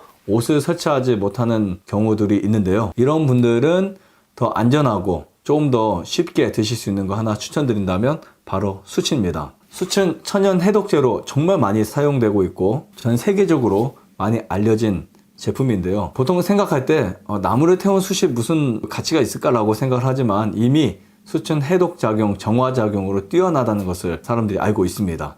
그 중에 좋은 숯에는 1g당 99평 정도에 해당하는 기공이 있기 때문에 그 기공 안으로 아주 미세한 독소로부터 중금속이라든지 여러 가지 나쁜 물질들이 그 안에 들어가서 배출되게 됩니다. 그렇게 되면 우리 몸에서 해독에 관여하는 간이 일의 부담을 줄여들게 됩니다. 그래서 여러 가지 독소로부터 간이 자유를 얻게 되고 또 거기에서부터 간이 쉼을 얻다 보니까 간이 금방 살아나겠죠. 그래서 수치 하는 일이 정말 대단한데요. 여러분들 갖고 있는 독소들을 해결해주는 역할을 한다라고 생각하시면 됩니다. 이것을 약 3g에서 한 6g 정도 양을 식전에 충분한 물과 함께 섭취하는 거 추천드리고요. 간혹 수수 드시면 변비가 있는 분들이 있어요. 이런 분들은 올리브유와 희석을 해서 드시든 올리브유가 포함된 숯을 드시면 아주 큰 도움이 됩니다. 숯도 한 2주에서 한 달 정도 드시면 간이 회복되는, 간이 살아나는 놀라운 경험을 하게 될 수 있습니다. 간을 살릴 수 있는 것 중에 또 하나는 바로 프로폴리스입니다. 나는 숯이 너무 새컴해서 먹기 좀 이상하고 약간 숯에 대한 뭔가 거리낌이 있다라고 생각하시는 분들은 프로폴리스를 드실 수 있는데요. 프로폴리스는 분말과 액상으로 되어 있는데 흡수하기 쉬운 분말 같은 경우는 간에 아주 특별히 좋다고 생각이 됩니다. 특별히 프로폴리스는 벌들이 자기 집을 지키고 병균이나 다른 어떠한 병충으로부터 자기들을 지키는 벌들의 면역 체계 역할을 하는 굉장히 좋은 물질이라고 볼 수 있는데요. 이것을 가지고 사람이 사용하게 될 경우에 굉장히 놀라운 효과를 보게 됩니다. 특히 이 프로폴리스 안에 플라이버노이드나 퀘스틴 같은 성분들은 인체 안에 있는 산화작용, 즉 활성산소로부터 방지해주는 역할을 하게 됩니다. 그래서 프로폴리스를 식전에 매일 한 달 정도만 드신다면 간이 회복되는 것을 느낄 수 있는데요. 프로폴리스를 먹었을 때 일어나는 우리 몸의 현상은 특별히 염증이 제거되고 그 다음에 활성산소가 제거된다는 거 반드시 경험할 수 있게 됩니다. 프로폴리스 드시는 방법은 식사 후보다는 식사 전에 추천을 드리고요. 그러나 식사 전에 위가 너무 안 좋아서 속이 안 좋고 쓰리다라고 하시는 분들은 식후 2-3시간 후에 드시는 거 추천드리고요. 식사 직전 한 30분 정도 전에 프로폴리스를 꾸준히 드시게 되면 간이 굉장히 건강해진다는 것을 느낄 수 있습니다. 간에 좋은 거 정말 많이 있습니다. 그 중에 그 간에 좋은 것을 어떻게 먹냐에 따라서 그것이 약이 될 수 있고 혹은 독이 될 수도 있겠죠. 일반적으로 많은 사람들이 어떤 몸에 좋은 것을 먹는다고 할 때 식사 후에 많이 먹는 경향이 있어요. 그러나 식사 후에 먹는 것들의 대부분이 사실은 간을 좋아지게 하는 것이 아니라 오히려 간을 망칠 수도 있다는 거 꼭 기억하셔야 되고요. 물론 식사 전에 먹는 것에 대한 주의도 없지 않아 있습니다. 이를테면 식사 전에 공복 상태에서 위가 좋지 않거나 소화력이 약한 분들이나 혹은 또 소화액에 문제가 있는 분들 같은 경우는 속에 어떠한 쓰림이라든지 더부룩하다든지 여러 가지 증상을 느낄 수 있는데요. 이런 부분들은 조심스럽게 아주 적은 양부터 섭취하는 거 중요하다고 생각합니다. 그리고 간에 좋은 것이 정말 많다고 해서 그것을 모두 다 먹는다고 간이 좋아지는 것이 아니고요. 그런 것들을 지혜롭고 몸에 맞춰서 섭취하는 거를 꼭 추천드립니다. 오늘 제가 말씀드린 이 몇 가지들은 그 모든 것이 다 모두에게 맞다라고 말씀드리기보다는 몸의 상태에 따라서 그리고 그 몸의 해독의 어떤 여부에 따라서 그것이 잘 받는 경우가 있습니다. 염증이 많을 때 숯이나 프로폴리스 정말 도움이 되기 때문에 꼭 추천드리고요. 그러나 아무리 좋은 거라 해도 생각과 내 몸이 거부한다면 오히려 독이 될 수도 있기 때문에 주의하시고, 그리고 아무리 좋아도 처음 드실 때 과한 양보다는 적은 양에서 시작하시는 거 꼭 추천드립니다. 그리고 뭐든지 꾸준히 드시는 거 중요하다고 생각하고요. 팁을 하나 말씀드린다면 간을 회복시키고 간을 살리기 위해서 반드시 간에 나쁜 것들을 꼭 끊어 주셔야 됩니다. 죽어가는 간을 살리는 3가지 방법에 대해서 여러분들에게 말씀을 드릴게요. 이거 정말 중요한 거예요. 우리가 보통 간이 나 오늘 10% 망가졌어 이렇게 말하지 않아요. 나 오늘 절반 망가졌는데 너 어떻게 또 술 마실래? 하지 않아요. 나 간이 이렇게 힘든데 너 오늘 그래도 일할래? 그래도 일을 해요. 간이 그렇게 말을 안 해줍니다. 절대 말을 안 해줘요. 차라리 간이 신호가 울려서 우리가 뭔가 있으면 좋겠어요. 배 센서가 있어서 간이 망가졌으면 띠띠띠띠 하면서 그게 있으면 좋겠어요. 그러면 그날부터는 이제 푹 쉬어주고 고기도 안 먹고 술도 안 마시고 그래서 다시 이게 충전되면 그때 또 먹고 맞죠? 그럼 얼마나 좋을까요? 근데 그렇게 하면 너무 우리 몸을 악용할까봐 조물주가 그렇게 안 만드신 것 같아요. 아무튼 근데 간은 절대 그렇게 말하지 않지만 여러분들이 몰랐던 증상들 중에서 간이 망가지고 있는 증상들이 있습니다. 이건 나중에 말씀드릴게요. 아니면 제 유튜브에 보면은 그런 내용이 있어요. 간이 망가지는 증상들 몇 가지 보시면 쭉 나와요. 네, 그런 게 나오니까 참고하시고. 자, 그러면 오늘은 죽어가는 간을 살릴 수 있는 3가지 방법. 첫 번째, 간에 무리가 되는 식사를 절대 하지 않는다. 이건요, 만약에 지금 내 간이 멀쩡하다라고 하는 분들은 안 들으셔도 돼요. 네, 내 간은 너무나 건강하고 내 간은 뭐 100% 건강해서 난 뭐 그까짓 거 뭐 괜찮아 하는 분들은 다 하셔도 돼요. 하지만 지금 내 간이 망가져 있고 몸에 질병이 있다면 어디를 먼저 생각하라 그랬어요? 간을 먼저 생각하라 그랬죠. 그러면 첫 번째로 간을 살릴 수 있는 방법은 간에 무리가 되는 음식을 절대 섭취하지 않는 거예요. 우리가 간의 생리학적으로 보면 알아요. 간에 뭐가 일을 많이 시킬까? 어떤 음식이 간에 일을 많이 시킬까? 고단백질들, 고지방들, 술, 알코올, 커피 뭐 이런 것들 있죠. 이런 것들은 간에 굉장히 무리를 시켜요. 또 약물들, 어쩌면 여러분들이 좋다고 생각했던 건강기능식품들, 영양보조식품들 이런 것들도 오히려 간을 뭐 할 수도 있다? 망가뜨릴 수도 있다는 거예요. 망가진 간을 더 빨리 망가지게 할 수도 있다는 거예요. 그래서 간에 무리가 되는 식사를 금지하는 것이다 라고 보시면 됩니다. 다시 기억하세요. 간이 망가져갈 때는 주의해야 될 게 고단백질이에요. 그래서 간성 혼수가 온 사람들은 지금 간이 얼마큼 망가졌다는 뜻일까요? 다 망가졌다는 뜻이에요. 맞아요, 안 맞아요? 간이 해독을 못하니까 이제는 간이 혼수가 온다고요. 간이 일을 못해요. 그러면 갑자기 선망이 생겨, 아니면 기억이 없어져요. 쓰러진다고요. 간암 말기, 복수차하고 황달온 분들이 그냥 콩이 좋다고 해서 콩을 막 퍼뜨리세요. 그럼 어떻게 될까요? 그 단백질을 해결하지 못하니까 콩이 아무리 좋아도 쓰러질 수밖에 없어요. 간이 더 이상 해독을 못해요. 그러니까 간이 건강할 때는 괜찮을 수도 있어요. 근데 간이 안 좋은 부분이 커질수록 먹는 음식에 대한 조절은 반드시 하셔야 돼요. 간이 만약에 10%도 안 남았다. 그럼 저는 여러분들에게 견과류나 콩도 주의해서 드시라고 말씀드리고 싶어요. 여러분들이 콩을 먹어야 된다고 말하는 사람인데 간이 망가졌을 때 10%밖에 안 남았다. 그러면 콩도 어떻게 먹어야 된다고요? 주의해서 먹어야 된다고 말씀드리고 싶어요. 그럼 간이 한 50%, 60%까지 괜찮다. 이 정도 때는 단백질을 주의하셔야 돼요. 우리가 고기를 많이 먹거나, 그래서 고기를 많이 먹으면 단백질이 많이 먹히잖아요. 그럼 그것을 아미노산으로 분해를 시키려면 담즙이 많이 필요해요. 담즙은 누가 만든다고요? 간이 만든다고요. 그러면 담즙을 만들기 위해서 간이 얼마나 고생을 할까요? 무슨 말인지 아시겠죠? 그래서 단백질을 간이 안 좋을 때 많이 먹으면 빨리 망가진다. 간이 좋은 사람들 괜찮아요? 네. 근데 제가 볼 때는 검사 수치상 괜찮을 수 있어요. 그러나 제가 말하는 것은 간이 버텨주는 것 뿐이에요. 항상성을 유지해주는 것 뿐이라고요. 이미 몸은 망가지고 있는데 그 항상성을 유지해주기 위해서 계속해서 다른 데서 도와주다가 얘들이 지원을 못 받으면 간이 갑자기 쓰러지는 거예요. 그리고 고지방도 마찬가지. 지방을 과하게 섭취하는 것도 주의하세요. 그 다음에 고탄수화물도 마찬가지예요. 빵이나 사탕, 뭐 이런 것들 과하게 먹잖아요. 그러면 간이 빨리 망가져요.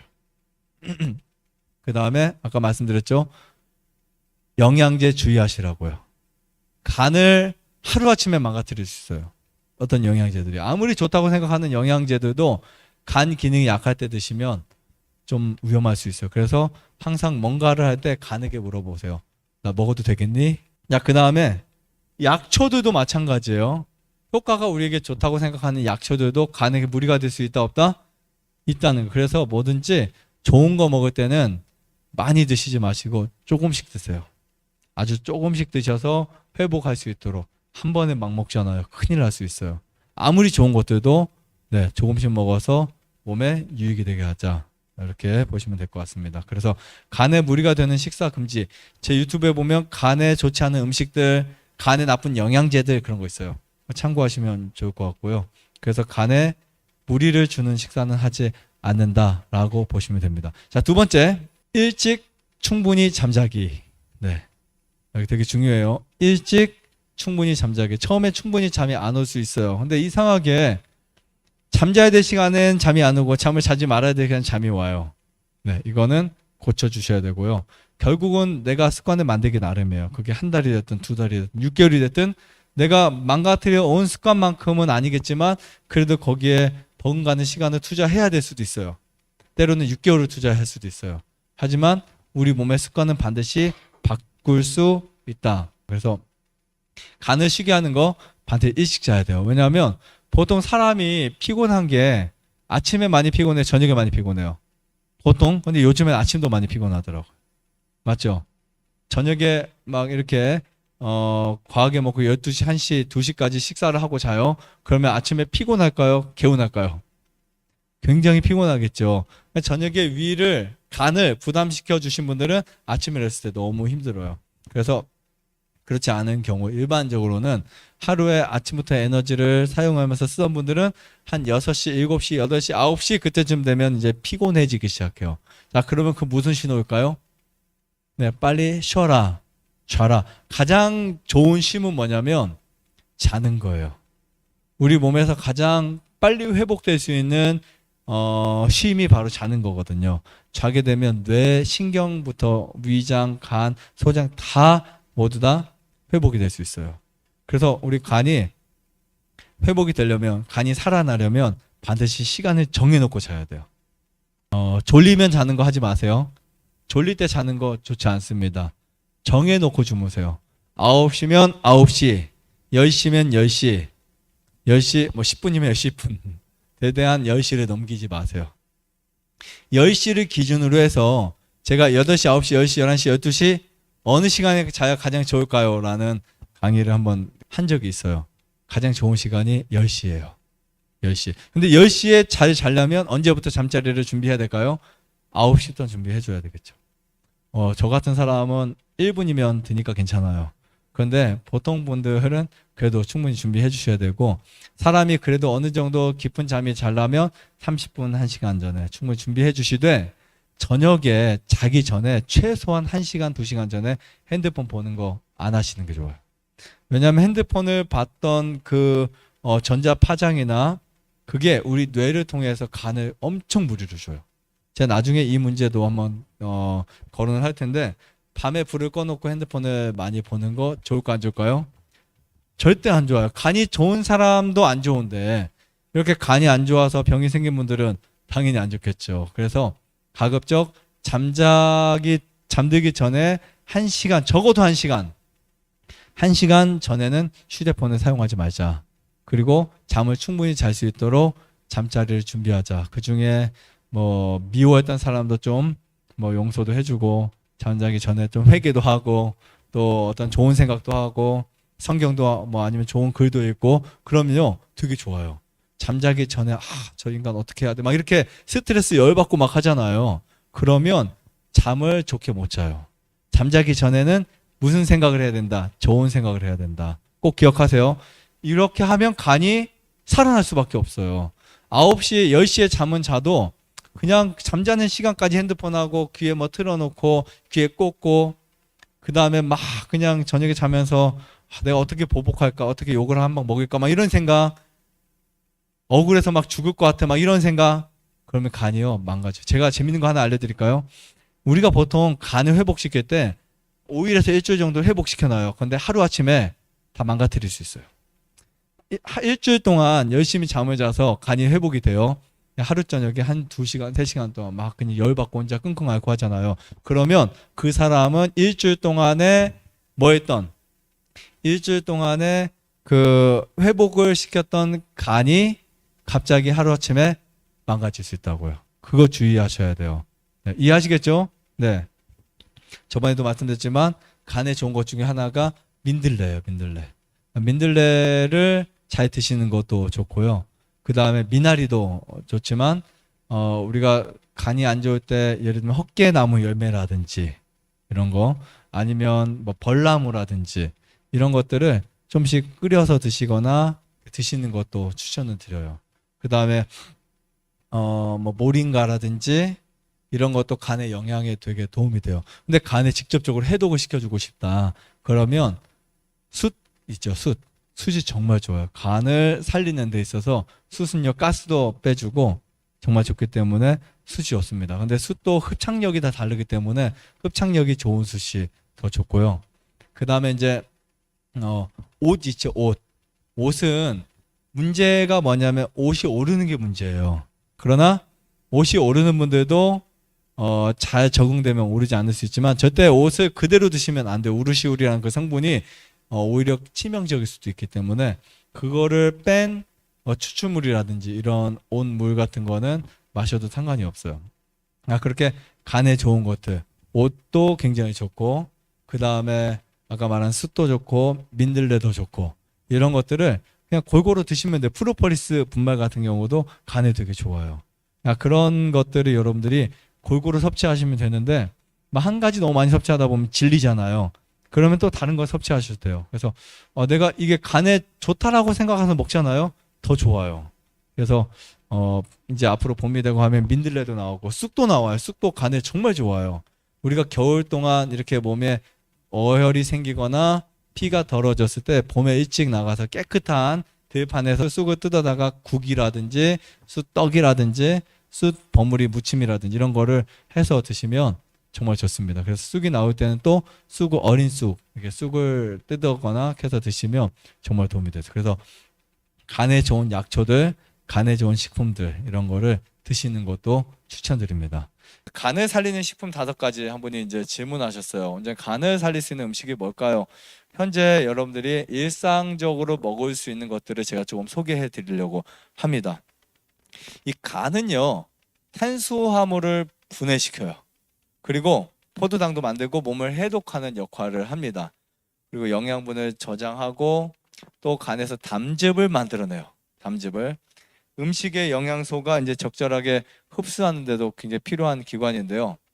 이 간 보호를 위해서는 반드시 섭취하셔야 할 음식들이 있습니다. 간 건강은 전반적인 우리 몸의 건강과 직결되어 있어요. 만약에 여러분들이 갖고 있는 암, 당뇨, 고혈압, 아토피 모든 질병이 해결되려면 먼저 간이 좋아져야 돼요. 간이 좋아지지 않고서는 절대로 당뇨 회복될 수 없어요. 고혈압 해결될 수 없어요. 비만 해결될 수 없어요. 지방간 해결될 수 없어요. 정말이에요. 간이 안 좋아지고 만약에 그곳이 해결됐다, 그러면 그것은 잘못된 치료예요. 간이 무조건 좋아져야 돼요. 그러기 위해서 저는 간에 좋은 거 5가지를 말씀드릴게요. 우리가 뻔히 아는 이런 거 말고, 민들레 이런 거 말고, 오늘 제가 지금 현재 여러분들이 바로 드실 수 있는 것들, 우리 되게 아는 거 많이 있죠. 옷 추출물 제가 올린 거 많이 있잖아요. 네, 오늘은 식품에 대해서 좀 말씀드릴게요. 브로콜리. 네, 그러니까 간에 이 브로콜리는 정말 좋습니다. 이 국립암연구소에서 뽑은 10대 푸드 중에 하나인데요. 특히 간에 정말 좋다는 것으로 알려져 있어요. 그래서 브로콜리를 생으로 드셔도 되고 살짝 데쳐 드셔도 되고 하는데, 여기에 설펄아페인 이런 것도 있어요. 특히 설펄아페인 같은 경우는 씹어 먹었을 때 브로콜리를 우리가 타액이 나오도록 먹으면 굉장히 많이 몸에 흡수가 될 수 있습니다. 그래서 간에 흡수된 단백질을 합성하거나 촉진시킬 수 있어요. 브로콜리가 그런 역할을 해요. 그리고 우리 몸속에 들어온 지질을 분해시켜 버리는 거예요. 그래서 이거는 사실 우리 몸에 손상된 유전자를 회복시키는 것이 증명되었어요. 담배를 펴서 유전자가 손상된 사람들이 브로콜리를 먹은 사람과 안 먹은 사람들이 비교해 봤더니 먹은 사람들이 굉장히 빠르게 회복되는 거예요. 왜 회복되는지 봤더니 간이 좋아지다. 그래서 간의 독소를 배출을 돕고요. 간의 지방 흡수를 줄여준다. 심지어 꾸준히 먹으면 간암에도 굉장히 좋은 효과를 준다라고 그런 연구 결과들이 나왔습니다. 두 번째는 자몽입니다. 자몽.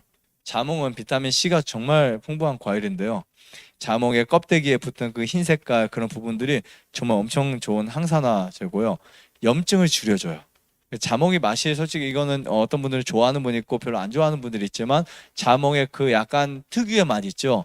약간 씁쓸한 맛, 그 맛 자체가 우리 몸에 되게 좋아요. 근데 그 물만 빼 드시지 말고요. 그냥 겉껍질을 벗긴 채 드시면 간에 정말 좋습니다. 특히 지방이 간에 쌓이는 것을 막아줘. 지방간이 있는 분들 있죠. 이거 꾸준히 먹어주면 정말 좋습니다. 자, 세 번째, 당근에 이제 베타카로틴이 많이 있다고 많이 아실 거예요. 당근의 그 특유의 황색이. 근데 이 당근의 베타카로틴은 저하된 간 기능을 회복시킵니다. 그래서 여러분들이 간이 안 좋을 때 바로 이상이 오는 것이 피부들이에요. 피부. 근데 이 피부가 안 좋을 때 당근 진짜 좋아요. 그래서 예전에 그런 거 있었어요. 피부병이 있을 때 당근즙을 자주 마시면 피부병이 빨리 나아요. 간을 회복시켜줘서 그래요. 자, 그런데 이 간세포가 활성되면서 간 수치가 높아졌을 때도 무엇을 먹으면 당근을 먹으면 좋은데 웬만하면 즙으로 드시지 말고 생것으로 많이 드시면 좋을 것 같아요. 아니면 익혀 드셔도 돼요. 아니면 이것을 여러분들이 식사할 때마다 뭐 하루에 한 번을 걷고 일주일에 4번 정도 썰어가지고 당근, 무 이렇게 한 2-3가지 썰어서 곁들여서 같이 드시면 좋아요. 그럼 밥을 먹을 때 생당근 한 2쪽 이렇게 씹어서 드시면 정말 좋습니다. 먹을 때마다 내 간이 지금 해독이 되고 있구나 이렇게 생각하시면 돼요. 당근 맛은 뭐 안 좋아하는 분도 있겠지만 정말 좋습니다. 그리고 견과류도 좋아요. 견과류. 견과류는요 간 건강을 유지시켜 주는데 이것은 이제 양을 많이 먹으면 간이 나빠질 수 있고요. 양을 적당히 먹으면 굉장히 좋습니다. 적당히라는 말이 되게 힘든데 그냥 적당히라고 하는 부분이 보통 밥 먹을 때 한 수저나 한 수저 반 정도. 근데 이제 만약에 복수가 있거나 간이 안 좋다 그러면 그분들은 절반으로 또 줄이셔야 돼요. 아주 소량을 드셔야 됩니다. 근데 오히려 이렇게 간 기능이 허약한 사람들에게는 견과류를 조금씩 섭취를 해주시는 게 좋은데 이 많으면 무조건 안 좋아요. 많으면 간이 되게 힘들어합니다. 간 효소의 활성화를 돕고요. 그 다음에 견과류를 주의하면서 산화가 안 된 것들을 드셔야 되겠죠. 견과류나 지방이 많은 것들의 가장 취약점은 산화예요. 그리고 또 곰팡이균일 수 있어요. 특히 호두나 뭐 그 땅콩 같은 데 곰팡이균이 되게 많을 수 있어요. 그래서 땅콩을 깔 때 보통 곰팡이 난 거 있죠. 그런 거는 그냥 물로 씻어서 햇빛에 말리셔서 최대한 장갑을 끼고 하시든 아니면 그냥 버리시든. 근데 웬만하면 여러분들은 안 드시는 게 좋지 않을까 싶어요. 그게 바로 아플라톡신이에요. 된장에 있는 독소와 똑같아요. 그게 바로 발암물질이 원인이 될 수 있습니다. 5번째, 비트. 비트도 생으로 드시면 돼요. 아니면 익혀서 반찬에 드셔도 되지만 이 비트도 정말 좋습니다. 간암 발생률을 33%를 낮춰준대요. 엄청나죠? 베타엔이 아주 풍부한 식품이고 이 베타엔은 간 수치를 직접 낮추는 역할을 하기도 합니다. 이 비트를 깨끗하게 씻은 다음에 썰어서 드시면 아주 좋아요. 근데 이런 게 있어요. 비트 같이 약간 특유의 향이 있는 맛이 안 좋아하는 사람들은 그 두껍게 썰어 먹는 것보다는 얇게 썰어서 우리 채처럼 얇게 썰어서 먹는 게 훨씬 편해요. LDL 콜레스테롤 축적을 막아주고요. 펙틴이 풍부해서 독소 제거에 정말 큰 도움이 됩니다. 오늘 이 5가지 이거 여러분들이 꼭 약처럼 안 드셔도 돼요. 이 5가지를 일주일 동안 돌아가면서 드시면 돼요. 어떤 건 2번 드셔도 되고 3번 드셔도 되고 뭐 4번 드셔도 되고 하니까 큰 문제가 없습니다. 그냥 매일 한 달간 매일 먹지 마시고 그래도 한 며칠씩 드셔도 괜찮고요. 아니면 돌아가면서 드시면 좋습니다. 그리고 이거 기억하시면 드시면 더 좋아요. 내 간을 살릴 수 있다. 먹을 때마다 간에 좋은 음식인데 생각하면은 정말 훨씬 더 효과가 높습니다. 이 한 가지만 바꾸면 좋아질 수 있는 그런 부분들이 정말 많이 있어요. 그중에 오늘은 수면에 대한 이야기를 할 거예요. 첫 번째, 사람의 질병은요, 쉼이 없어서 걸린다, 이렇게 보시면 됩니다. 위장도 못 쉬고 생각도 못 쉬고 몸도 못 쉬면 이제 질병에 걸리는데, 이 쉼은 사실 우리 몸에 정말 중요합니다.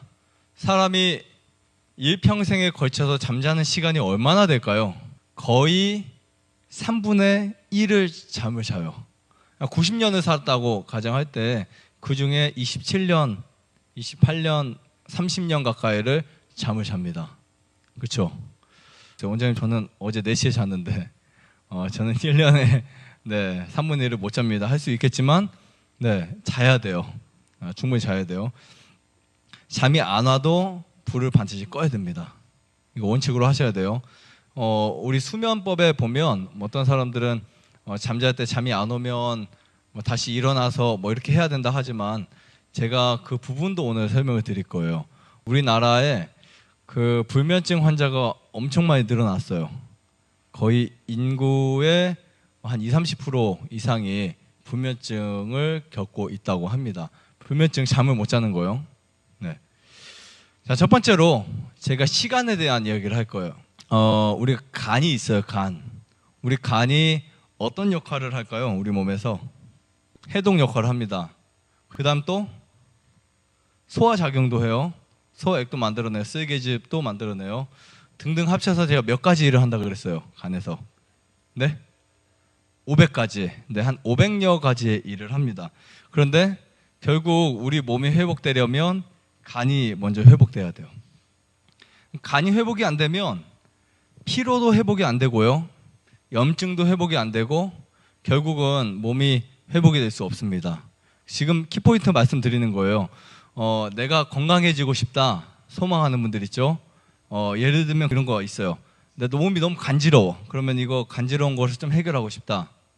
아니면 설사가 난다. 아니면 변비가 있다. 그 모든 것들의 기본적인 것이 뭐냐면 간이에요. 간이 정말 좋아지면 지금 여러분들이 원하는 거 거의 다 해결할 수 있어요. 왜냐하면 간이 안 좋으니까 지금 간이 해야 될 일을 신장이 하거나 간이 해야 될 일들을 다른 곳에서 하다 보니까 병드는 거예요. 특히 폐도 마찬가지고요. 간이 해야 되는데 간이 못하니까 폐가 병드는 거예요. 그래서 튼튼한 간을 우리가 갖는 거 정말 중요하다. 오늘부터 이렇게 생각하세요.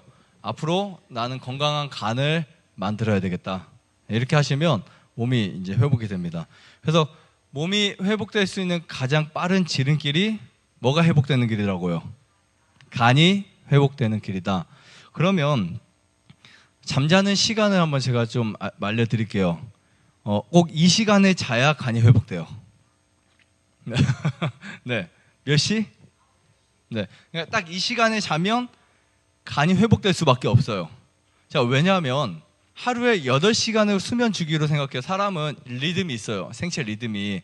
그럼 수면에서도 이 리듬이 있잖아요. 리듬이 렘, 론렘 이렇게 해가지고 계속 리듬이 있고, 사람의 이 몸에는요 정말 엄청난 시차가 있어요. 시차를 결정하는 것은 자기가 결정할 수도 있어요. 그냥 내가 꾸역꾸역 12시, 1시, 2시, 3시까지 안 자고 4시부터 잔다. 4시부터 10시까지 잔다. 아니면 3시부터 10시까지 하면 몇 시간이죠? 7시간이죠. 그래서 나는 하루에 완전 7시간 자는데 왜 몸이 건강하지 않을까요? 라고 말하는 사람도 있어요. 그러니까 똑같은 시간을 자는데 그 시간이 잘못 형성된 시간이라면요 오히려 몸이 망가질 수 있어요. 오히려. 그러니까 우리 몸이 자율적으로 뭔가 활동하고 일을 해야 되는 그 시간에도 잠을 자고 있잖아요. 그러면 대사 작용이 계속해서 망가지는 거예요. 그러면 몇 시에 잠을 자야 될까? 아까 말씀하셨죠? 몇 시? 9시, 10시. 제가 10시라고 말하는 부분은 늦어도 10시에 깊은 잠에 빠져야 돼요. 네. 그러면은 1시간 동안 잠을 드는 분들은 1시간 전에 자야 되고, 정말 벽에 머리만 갖다 대면 주무시는 분들은 9시 59분에 주무셔도 돼요. 이해하시겠죠? 그러니까 늦어도 10시에 자냐. 그러니까 내가 오늘부터 내 질병을 회복시키고 싶다. 이렇게 생각하시는 분들은요, 병이 없으면 상관없어요. 뭐 2시에 자든 뭔 상관이에요. 그렇죠? 그러다 이제 아프죠. 그런데 병이 있는 분들, 몸이 아픈 분들은 무조건 저라면 그럴 것 같아요. 9시 땡 하면 무조건 불을 끌 것 같아요. 그러니까 사실은 사람은 누구나 그 의지가 있어야 돼요. 치유가 되든 회복이 되든 뭐 좋아지려고 한다면 그냥 설렁설렁해서 이렇게 좋아지는 게 아니고요. 정말 제 주변에서 암이 없어지고 아토피가 낫고 몸이 회복된 사람들을 보면 자기만의 의지가 뚜렷하게 있어요. 정말 정확해요. 그거를 저는 이렇게 표현하고 있어요. 자신과의 약속이라고 표현하고 있어요. 그러면 나는 9시에 잠을 잘 거야. 9시에. 그래서 9시에 잠을 자든 뭐 9시 반에 잠을 자든 내가 설정하잖아요. 잠을 자는데 그때 잠을 자려면 필요한 것들이 있어요. 필요한 것들이. 물론 먼저 이제 제가 말씀드리고 싶은 게 이거예요. 9시에 자는 것과 2시에 자는 것과의 차이점이 있습니다. 무슨 차이가 있을까요? 네. 9시, 10시, 11시, 12시, 1시 이 시간에 있잖아요. 멜라토닌이 정말 많이 나와요. 이 멜라토닌이라는 호르몬이 뇌에서 나와요. 이 호르몬이 나와야 여드름도 싹 들어가는 거예요. 이해하시겠죠? 그래서 여드름 때문에 고민하는 여성분들에게 제가 흔히 9시에 불 끄고 한 달만 자보세요 라고 했더니 여드름이 싹 없어졌어요. 진짜로. 그런데 그냥 10시에 잤다가 10시 반에 잤다가 11시에 잤다가 그럼 훨씬 늦게 없어져요. 그러니까 못 믿는 거예요, 사람들이요. 근데 진짜 내가 시집을 가야 되는데 이게 너무 심하게 났어요. 그래서 그 친구에게 야, 너 9시에 무조건 자. 이게 약속이야. 그리고 이제 어떤 거 안 먹고 2끼 식사하고 딱 했더니 한 달 안에 싹 없어졌어요. 진짜 거짓말같이. 네, 여러분 그렇게 하는 사람이 몇 명 안 됩니다, 사실. 그러니까 그 정도로 몸이 엄청 건강해지는 거예요. 간을 살리는 방법이 이렇게 단순한데 사람들은 뭐를 할까요? 간에 좋은 거 먹으려고 얼마나 노력해요. 10년 먹어봐야 좋아지지 않습니다. 이해하시겠죠? 1년, 2년 간에 좋은 거 찾아 먹는데 간은 더 안 좋아지고 더 피곤하고 더 힘들어요. 더 지쳐요. 네.